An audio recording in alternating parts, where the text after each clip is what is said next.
La neige dérivait à travers la place vide de la ville, comme de minuscules éclats de verre, froids et scintillants sous la lueur tremblante des lumières de Noël. Le vent portait un sifflement creux à travers les arbres décorés, dispersant des guirlandes et des rubans oubliés sur le pavé sombre. C'était la nuit de Noël, une nuit faite pour la chaleur, la famille et les rires. Mais pour une femme assise seule sur un banc givré, serrant un nourrisson emmitouflé, le monde semblait d'une tranquillité insupportable. Les doigts de Harper Crane tremblaient, tandis qu'elle tentait de garder ses deux filles auprès d'elle, leurs petites bottes laissant des traces hésitantes dans l'épaisse neige. Son souffle se transformait en nuage, tandis qu'elle luttait contre la peur écrasante que cette nuit pourrait être celle où tout finirait par se briser. Elle n'avait plus de maison, plus d'argent, nulle part où emmener ses enfants. Et pourtant, elle se força à rester droite, tenant son bébé et murmurant des prières silencieuses dans l'air glacé, espérant que Noël avait encore une place pour les miracles.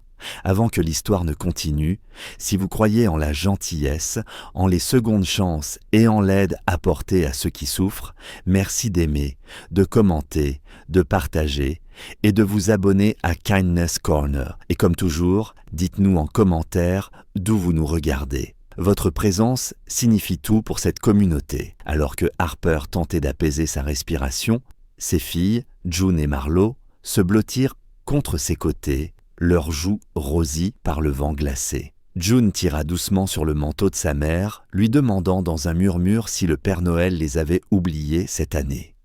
Harper déglutit péniblement, retenant des larmes avant qu'elles ne tombent.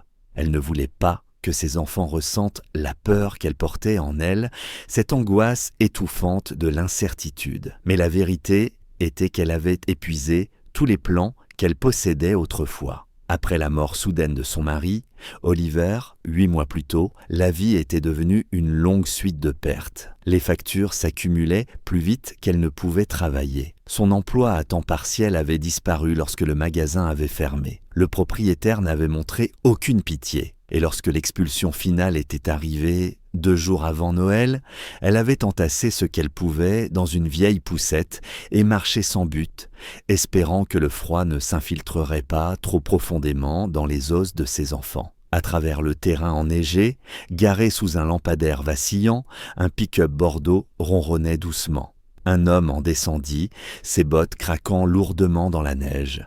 Il portait un uniforme bleu marine et l'air de quelqu'un qui avait traversé des tempêtes que la plupart des gens ne voient jamais. Il s'appelait Calder Briggs, ancien Navy SEAL revenu dans sa ville natale seulement 1 semaine plus tôt, après des années de service à l'étranger. Il était revenu dans l'espoir de retrouver une part de lui-même, mais n'avait trouvé qu'une solitude silencieuse qui planait sur chaque rue familière. Son chien d'assistance, un berger allemand nommé Arrow, marchait fidèlement à ses côtés, alerte et vigilant. Calder avait conduit à travers la ville, se laissant guider par les souvenirs lorsqu'il aperçut la silhouette sur le banc.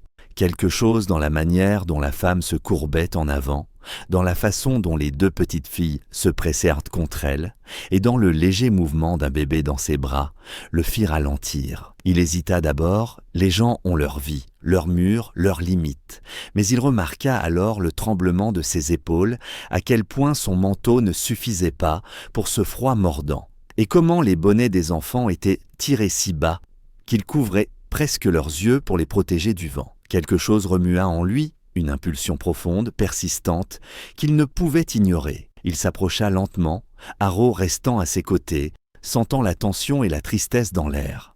Harper leva les yeux dès qu'elle sentit des pas approcher. Ses yeux étaient prudents, écarquillés, fatigués. Calder y vit la peur, l'incertitude, mais aussi de la force, quelque chose de discret mais tenace dans la manière dont elle tenait ses enfants. Leurs regards se croisèrent, et, en cet instant, le monde sembla s'arrêter, la neige tombante brouillant tout sauf ce moment, 2 chemins brisés qui se croisaient de façon inattendue. Calder ne parle pas tout de suite. Il remarqua la petite main de June qui se resserrait autour de la manche de Harper, Marlo qui se pressait davantage, et le bébé qui remuait en laissant échapper un faible cri qui transperça la nuit glaciale. Harper tenta d'apaiser le nourrisson, lui murmurant des excuses alors que ce n'était pas sa faute.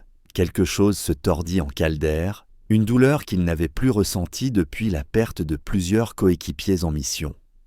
Il s'était juré de ne jamais rester spectateur quand quelqu'un avait besoin d'aide, et maintenant le voilà, observant une mère livrer un combat qu'elle n'aurait jamais dû affronter seule. Il s'agenouilla pour ne pas dominer les petites filles, laissant Arrow s'asseoir à côté de lui.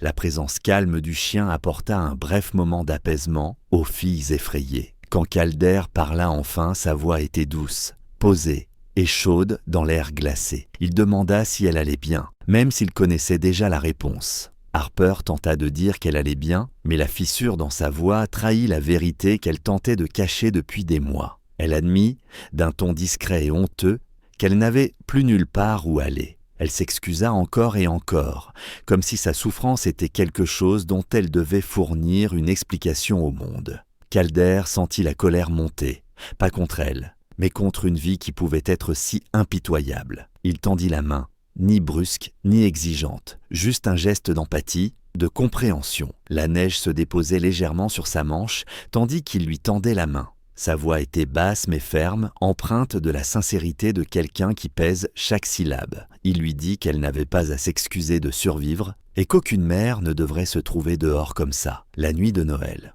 Puis, avec une détermination qui semblait à la fois instinctive et inévitable, il prononça les mots qui changèrent tout. « Viens avec moi ». Harper hésita, tremblant non seulement de froid. La confiance ne venait plus facilement. La perte avait creusé de profonds vides en elle, et chaque décision ressemblait à marcher sur une glace trop fine. Mais lorsqu'elle regarda ses filles, épuisées, frissonnantes, agrippées à un mince espoir, elles lui donnèrent un petit signe de tête, une supplique silencieuse.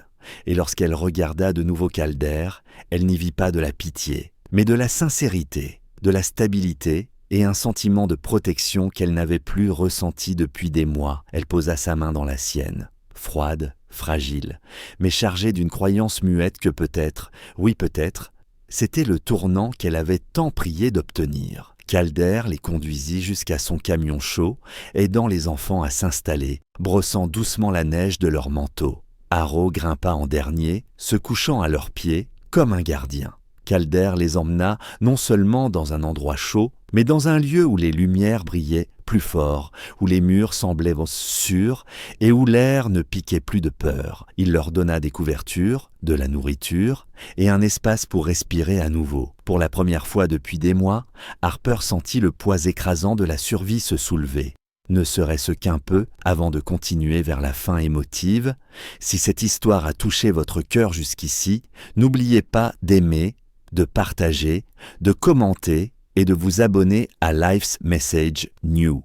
Votre soutien permet de faire vivre d'autres histoires d'espoir. Les jours devinrent des semaines et, lentement, prudemment, Harper et ses enfants commencèrent à guérir. Calder ne les submergea pas de gentillesse. Il l'offrait doucement, régulièrement.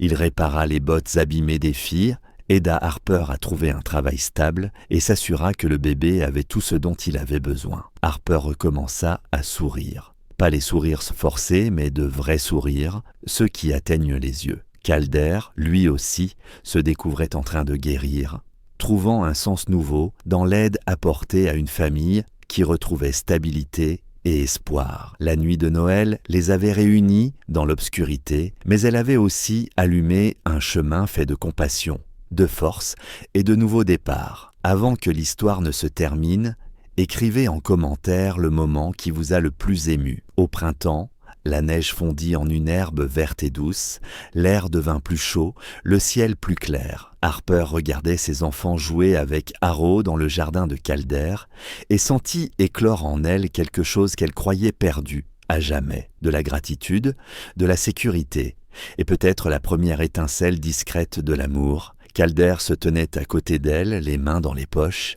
observant les enfants avec un doux sourire. Ils ne parlèrent pas, ils n'en avaient là pas besoin. Certains miracles arrivent doucement, sans grand éclat. Certaines familles se trouvent dans les moments les plus inattendus. Et parfois, un simple acte de bonté, la nuit de Noël, devient le début d'une vie entière de guérison, d'espoir et de cœur.